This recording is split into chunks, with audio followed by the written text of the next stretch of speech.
Welcome to Jitters. Tonight, we're diving into some of the most disturbing confessions ever shared on Reddit. These are the kinds of secrets that keep people up at night, stories of guilt, fear, and the unexplainable.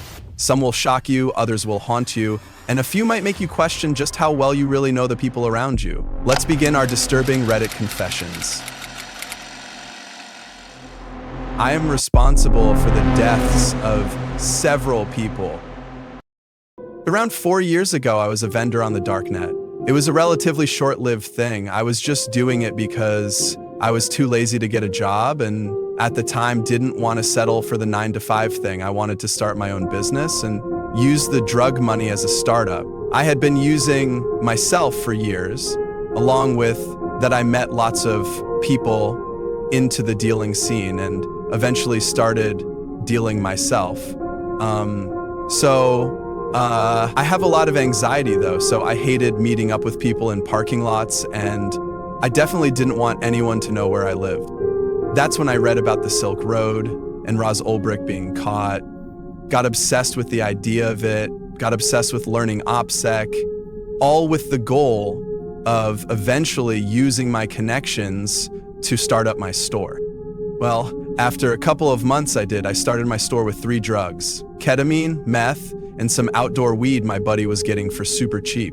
All was going good for a few months, had a couple thousand get stolen in an exit scam, but I had about $25,000 saved at that point, so it didn't ruin my life like a few vendors I knew of. Eventually, I met a local connect that came into town only once a week, but had fucking anything I wanted. Mescaline, LSD, mushrooms, PCP, and fentanyl. At the time, people weren't really cutting heroin with fentanyl. I mean, I'm sure people did plenty, but it was not nearly as commonplace now. People just did fentanyl, and still do.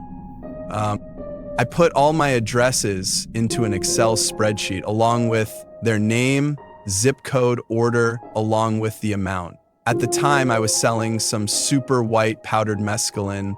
The fentanyl was also a white powder, very similar consistency. Long story short, my Excel fucked up, or I fucked up, and about 7 people's mescaline orders were filled in as fentanyl orders. They all went out, I didn't notice, and kept doing my thing for a few days. After about 5 days, someone contacted me and told me their friend died from my mescaline. I immediately called bullshit and went to check my order log and scale up how much I had of my mescaline left. Well, I had about 11 grams more than I should have. I still don't know how the fuck it could have happened. I wasn't a user, but I was definitely high off dabs. I went to check my order log on the market to see if anyone had finalized on their purchase, and a couple of them were, but none from a specific day, including the person that messaged me. No one that had purchased mescaline that day had finalized their orders. The market I was on also had a feature to see the user's last activity, and none of them had logged in at least 3 days. Most 2 days. I immediately deactivated my vendor account. I didn't even need confirmation. I knew what happened. I knew I just killed several people. I sold the rest of my drugs, converted my Bitcoin to cash, and moved the fuck away. Didn't speak to anyone for weeks. Found a job in a restaurant, living in a city I always wanted to. I haven't touched drugs since that day. I haven't had anything to do with that life since then. I still think about them every night. I saved their names and Googled them a few days later. I was able to find info on 4 customers that definitely died. One customer shared it with a friend. They both died. I don't know why I'm even posting this, mainly because I have no one to tell, and even if I did, I don't think I could. I spend my days sober, clocking into work, clocking out of work, coming home. So, playing video games, I'm a complete recluse. People I used to know have distanced themselves immensely, and I know it's because I'm a shell of my former self. I can't help it. Could I even tell a therapist about this? I don't feel like I deserve to be alive. Am I really living anyway? I don't even know anymore. Maybe this will help me feel better. I stood by and allowed my wife to almost kill our son. I was happy she did it. Okay, fair warning, this one is long as hell. Apologies for that, but this is very hard for me, and I have been carrying it for a lot of years. On the advice of my therapist, I've written it all out to try to work out my feelings on it. He didn't advise me to submit it to Reddit, of course, but I have struggled with this for a long time, and I need to hear other people's opinion on it. I still really have no idea how I feel about it, even after all these years, but I will submit for judgment by the masses. I know I did wrong on some things, probably a lot of things. I tried to do my best that I could. My son was very troubled. Very troubled. If you have seen the movie We Need to Talk About Kevin, it will really help to understand what I'm talking about, because I swear to God, when I watched that film, I thought I was watching a documentary of my life. I felt like the writer must have had cameras hidden in my damn house. That's how accurate it was. The only difference is that in the movie, the boy appears normal to his father and only reveals his true nature to his mother. With my son, he didn't have that mask. His insane behavior was the same with everyone. From the day he was born, my son just came out wrong. He was planned. My wife and I tried to get pregnant and were ecstatic when he was born. He was wanted and loved. We showered affection on him and really tried to give him a happy childhood. But from the day we brought him home from the hospital, he was miserable. He cried for 13 months straight. I am. I'm not exaggerating, 13 months without a break. He cried until he had no voice left and kept crying. You could see his little face scrunched up and no sound coming out, totally hoarse. There were times he would literally be crying in his sleep. I've never seen or heard of any other kid able to do that.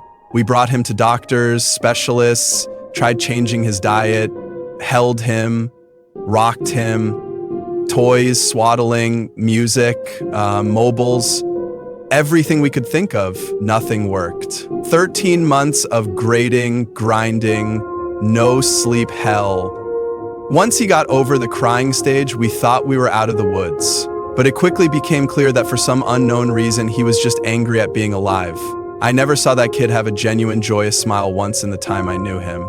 I saw him grin a vicious, horrible grin many times, taking a perverse pleasure from causing pain or suffering or breaking a rule. But a smile from real pleasure at something nice? No, never, not once. He had no interest in anything positive.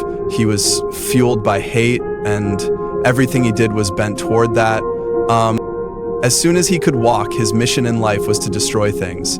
He would break or try to break anything that came in his range. Smash it, chew it, throw it in the toilet, whatever he could. After a while, he figured out how to get his diaper off and took great pleasure in shitting and pissing anywhere he could.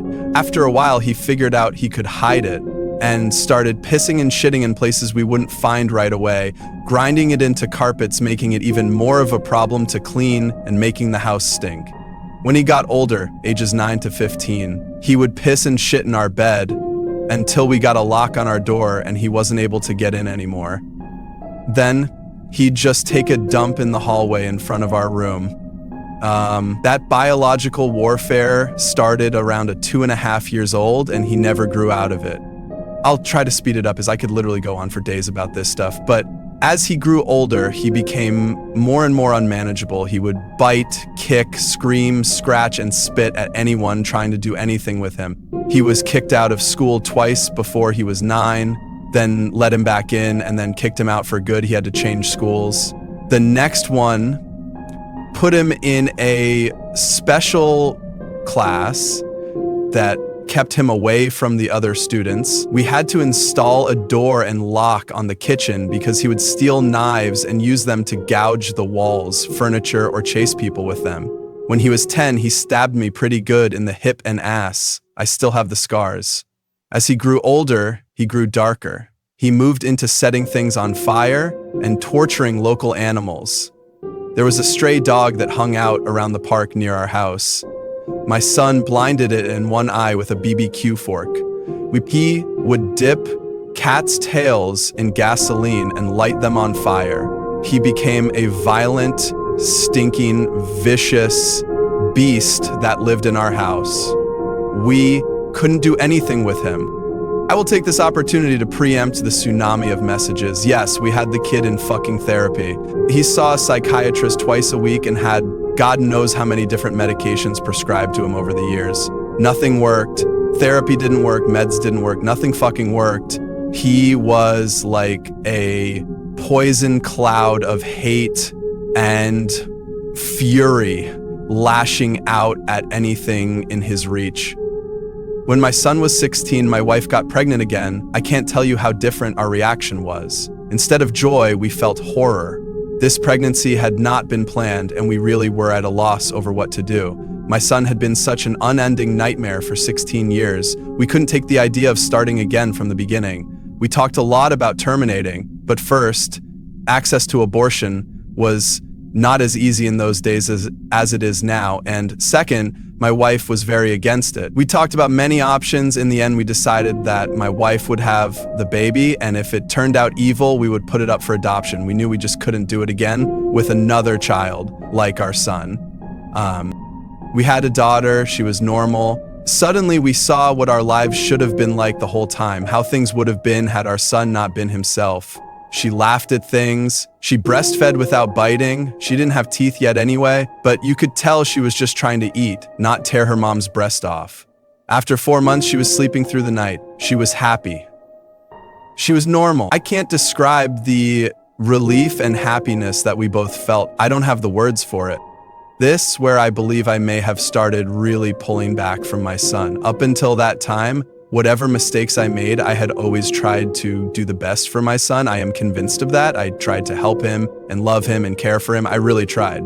But when my daughter was born, my wife and I both instinctively just turned toward her. She became our focus, not from malice, but just because she was so much easier. She was so happy and sweet. Every moment we were with her was like magic. I understand this was wrong, but we honestly couldn't help it. I don't have a better explanation than that. My son hadn't given a shit about my wife being pregnant. I honestly don't know if he really understood it, but when we brought our daughter home, he started acting out even more. I didn't think it was possible, but he took it up another notch. At this time, he was 17, and we were having blowout screaming matches daily. Usually after we fought, he would storm out of the house and disappear for hours at a time, or come back the next morning. It was a relief. I started to actually look forward to our fights because it would get him away from us for a while. After the birth of our daughter, my relationship with my son was almost entirely gone. Our only real interactions were screaming at each other. My wife was even worse with him. She just had nothing left. By that time, if our son even came into the same room as her, she would just stop whatever she was doing and start screaming, "Get the fuck away from me. Get away. Get the fuck out," until he left. And so, he started spending more and more time out of the house, which was a blessing for us. I have no idea what he got up to out in the world, but we were just happy it wasn't being inflicted on us. As a consequence of our son's behavior, we had invested heavily in locks around our house.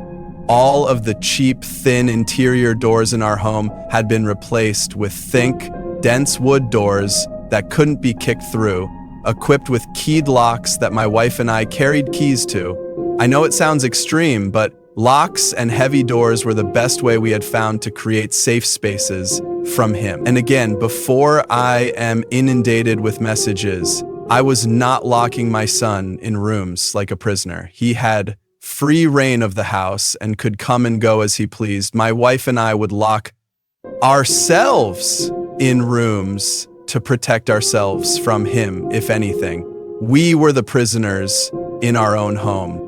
On the day in question, I had fought with my son in the morning, and he had left the house in a rage. My wife and I were enjoying some peace and quiet in the kitchen while our daughter napped in our bedroom. And then my daughter began crying. Any parent who has young children can tell you get used to your child's cries, and you can tell after a while what they need. They cry differently if they are hungry or need changing, or are just restless and want to be held. Babies can communicate pretty well before they can speak. This cry was none of those things. This cry was terror.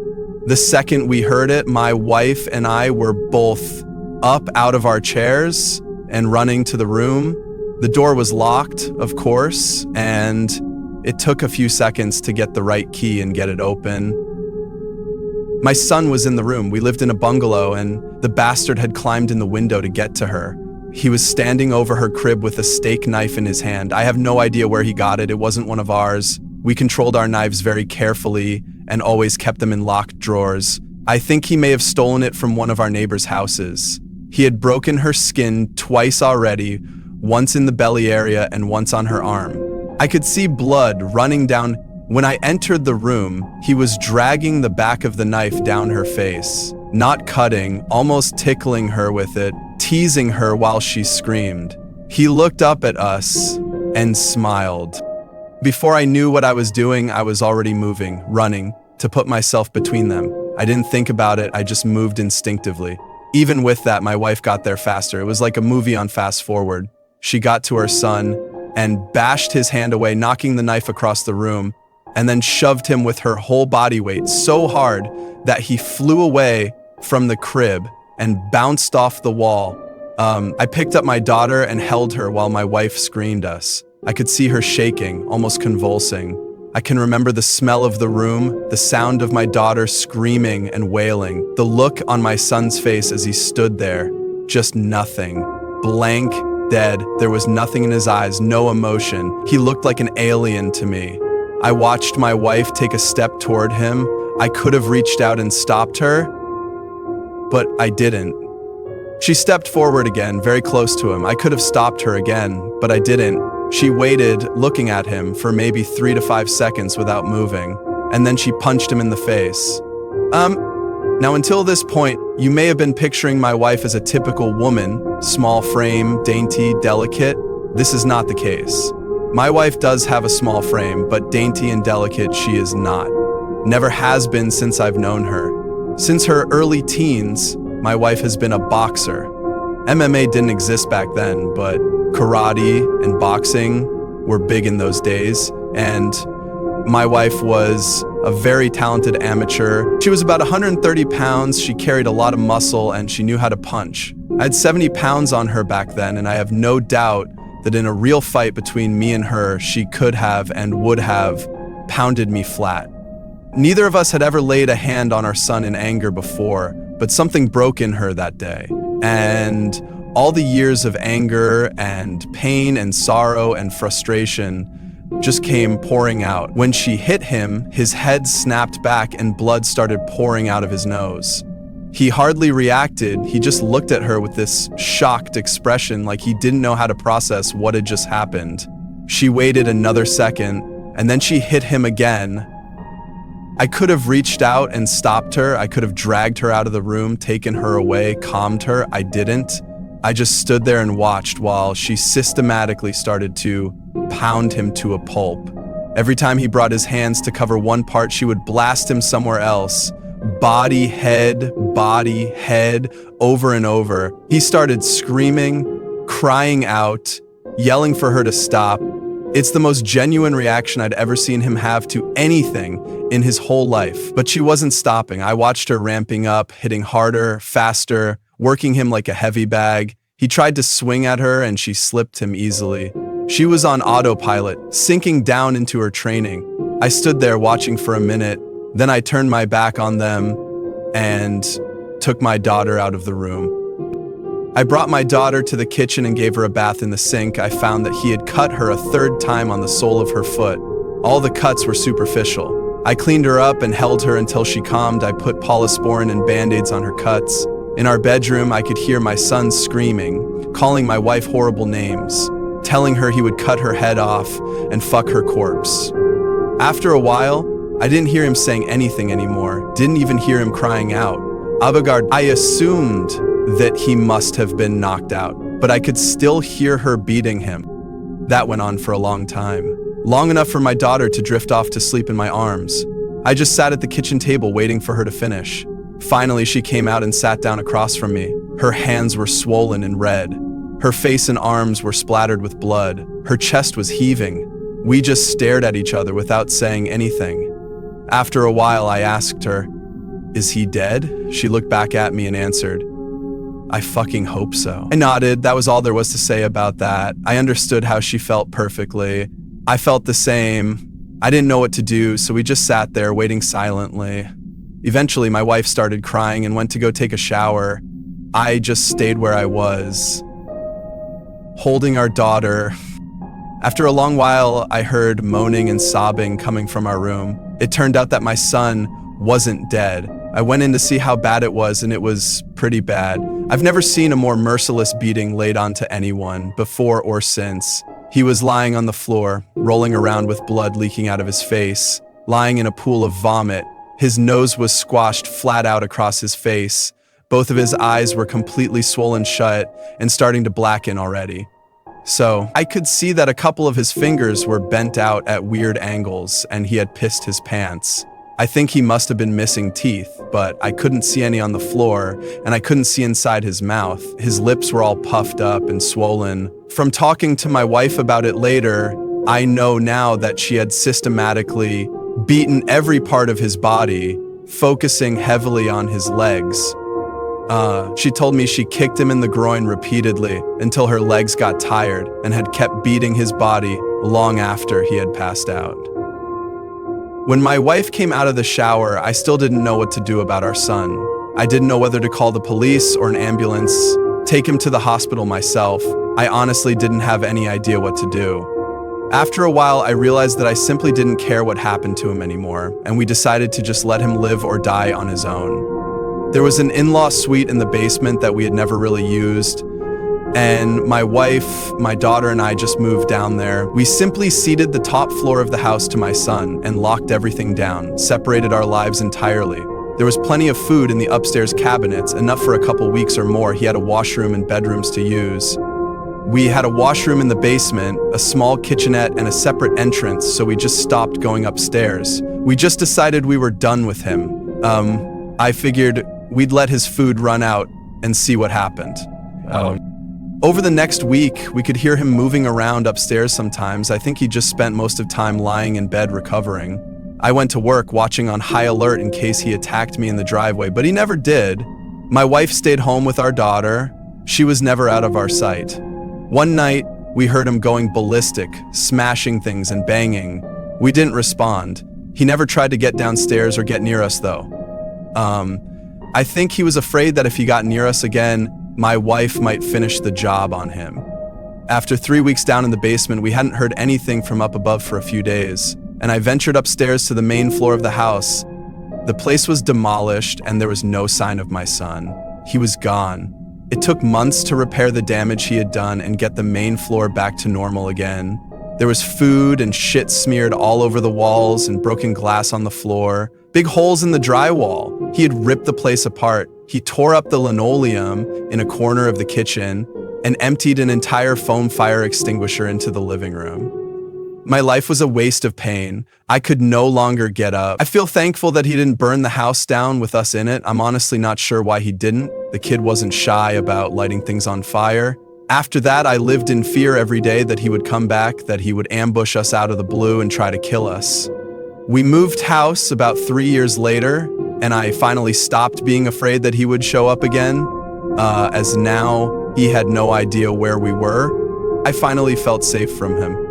All this happened a long time ago. My son was born in the spring of 1971. My daughter was born in '88.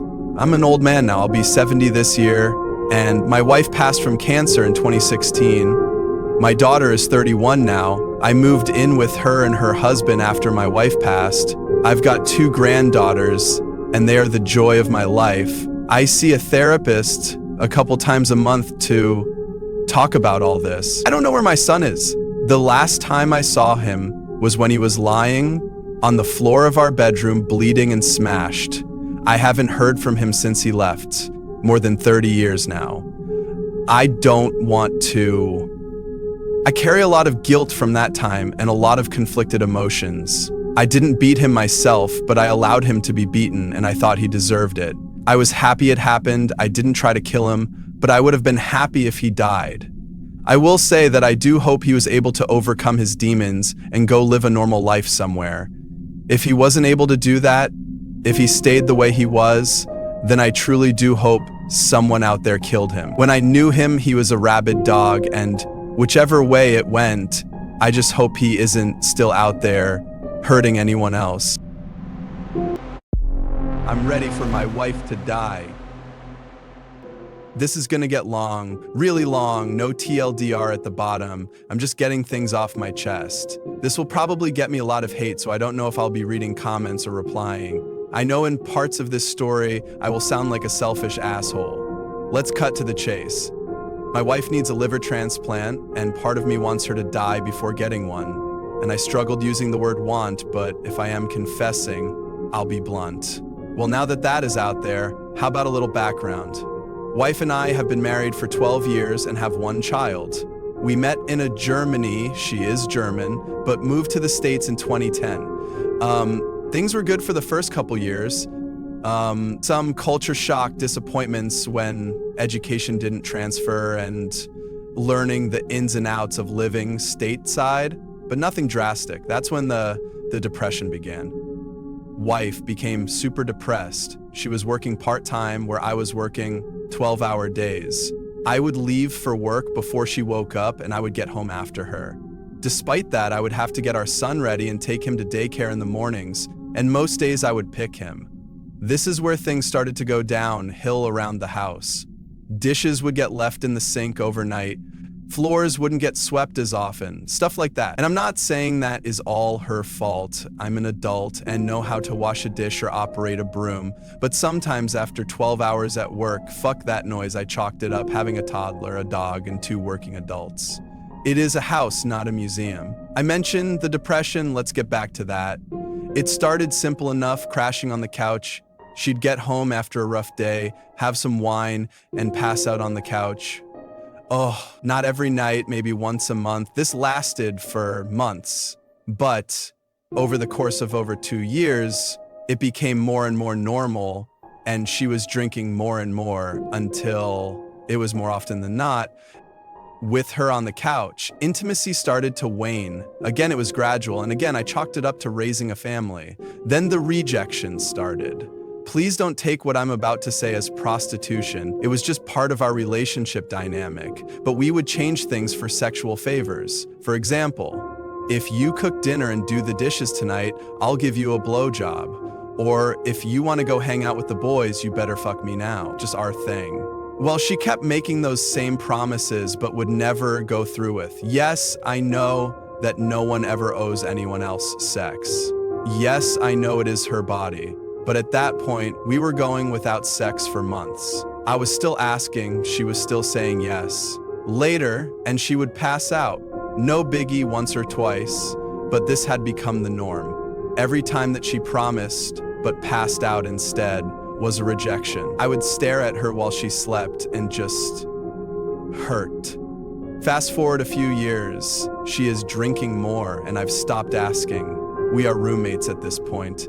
She has stopped working and stays at home full time. The house is a wreck.